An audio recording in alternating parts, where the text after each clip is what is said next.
Alright, so Sonic Racing CrossWorlds has been out for 3 weeks now, and it's about time I start making a video on it. I know I already kinda did one in February, but that was from the closed network test, and I only had 4 hours of playtime around then. But now that the game is officially out, what do I think of the whole package? Well, we're gonna get into that right now, so strap in lads. But first I want to clarify something. Yes, I played the game day one, but no, I didn't buy it at full price. Instead, I bought a Steam key of it from G2A for a reasonable price of £44.57.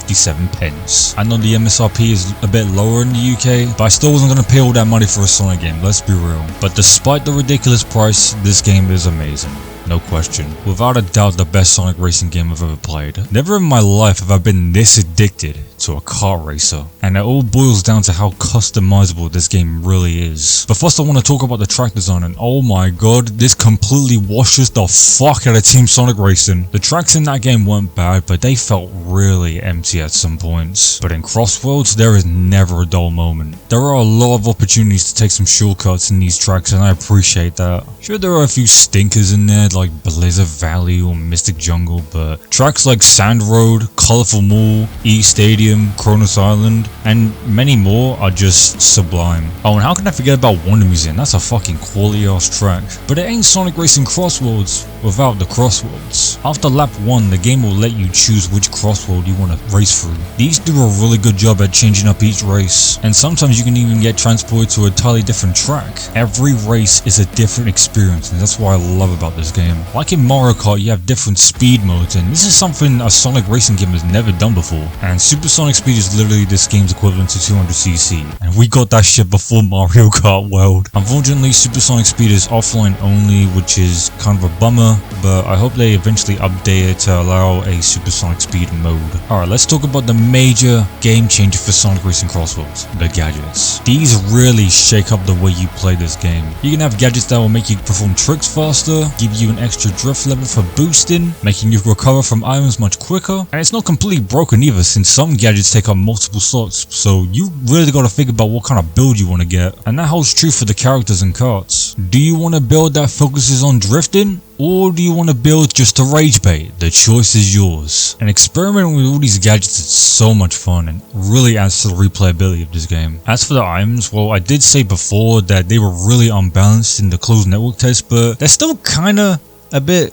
thingy, but they're a little bit better, especially if you have the right gadget to combat it. Still not great, but much better than the closed network test, I can definitely say that. At first I was a little bit disappointed that the extreme gear was exactly how the cards control, but given the fact that this game is trying to be more accessible, I think it might have been for the best. Alright, now all I'm gonna say is, if you don't like hearing criticism, stop watching the video, because I got some little critiques I have. They're not major, well except for one, but these are still critiques nonetheless. The visuals on some tracks look pretty washed out, I'm not gonna lie. Tracks like E Stadium look pretty good, but others like Market Street, Apotos, and others just look washed out. And some tracks even got hella asset reuse, like Sonic Superstars, the White Space track, and Chronos. I forgot to mention the fact that this is the first Sonic game to be made in Unreal Engine, and it doesn't look that bad, but it could do with some improvements. However, the optimization on PC is fucking stellar. It's still stupid that this game can't go above 60, but the fact that this game runs well is really good, and it's only 15 gigabytes to boot. It's actually shocking for an Unreal Engine 5 game to be running as well. Alright, next critique.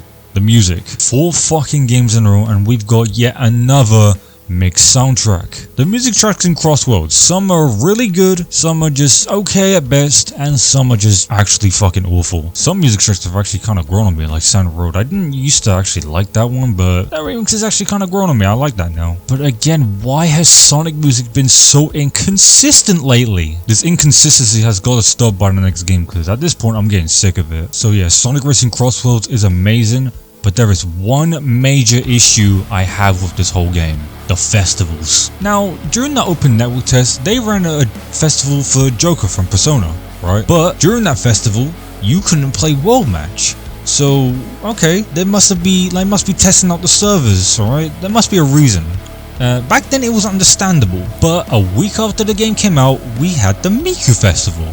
and yet again, we couldn't play World Match. So we kinda excused it during the open network test. Yeah, it was still an issue, but it was kinda understandable. Here, what the fuck is their excuse now? So the festivals, I never played it, but from what I've seen, it seems like it's team based. And you work in a team to win a race. Team Sonic Racing in a sense, but better. But here's the thing though, not everyone wants to play online in teams. So when you take something like World Match away from me during these festivals, then I'm gonna be pissed. But you'd think that would be the end of it. Oh no! Immediately after the Miku festival ended, they announced the fucking Minecraft festival, which is happening right now at the time of recording this, and it'll also end on the 12th. So that's back-to-back fucking festivals. And once again, World Match will not be available. Fucking hell, Sega, what are you doing? You do know you're actively ruining this game by doing this fuck shit, right? It ain't just me who's mad about this, man. Everyone is unhappy with this. I've heard from other people that Splatoon also did some shit like this for the Splatfest, but here's the difference. In Splatoon, you're always playing in teams, right? And it's a multiplayer shooter, so it wouldn't be that much of an issue in a game like Splatoon. Sonic Racing CrossWorlds is a fucking car racer. I don't want to team up, I just want to win.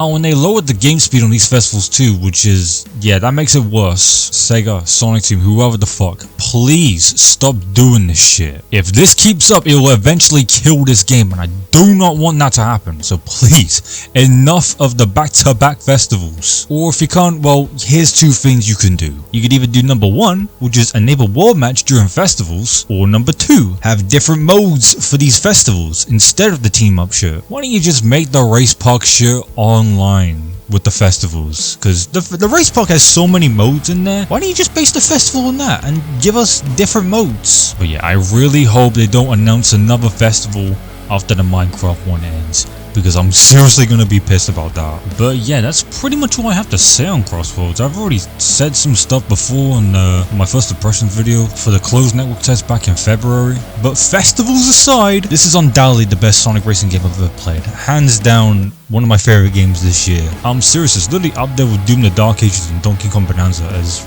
being my favorite games of 2025. And can I just add, this is literally the best time to be a Sonic fan right now. Not only are the games getting good again, well, except for Superstars, but the movies have also been doing well. 5 years ago during the drought, if you would have told me that Sonic would be getting this good again, I would have laughed in your face. I know pre-Frontiers I was a lot more negative and harsh towards this franchise, but now the future is looking bright, and I can't wait to see what they have in store for the next free Sonic game. I mean, the 35th anniversary is next year, so we could be seeing something. I still think $70 is a bit too much for this game. You might as well wait for a sale and get it at a discount. Sonic games always go on sale, so get it when it's at a reasonable price. But yeah, that's pretty much all I have to say on Sonic Racing CrossWorlds. Let me know what you all think of this game. Do you like it? Do you not like it? Do you think it's better than Mario Kart World? Which I certainly do.